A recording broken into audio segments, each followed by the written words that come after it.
ल हेर्नु साथीहरू, बलभन्दा बुद्धि ठुलो भने जस्तो ल हेर्नु यो दाजुले केबल कम्पनीको त्यो काठको त्यो उयसबाट के बनाइरहनु भएको छ ल हेर्नु त है।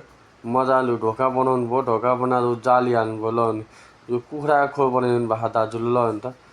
मजाको यो ढोका हालेर ढोका सबै कब्जा ढोका ल हेर्नु मजाको बनाउनु भएको कुखुराको खोर। कम पैसामा राम्रो चिटिक्क बन्ने यो कुखुरा खोर हो नि त। एक ठाउँबाट अर्को ठाउँमा पनि हामीले सार्न सक्छौँ है।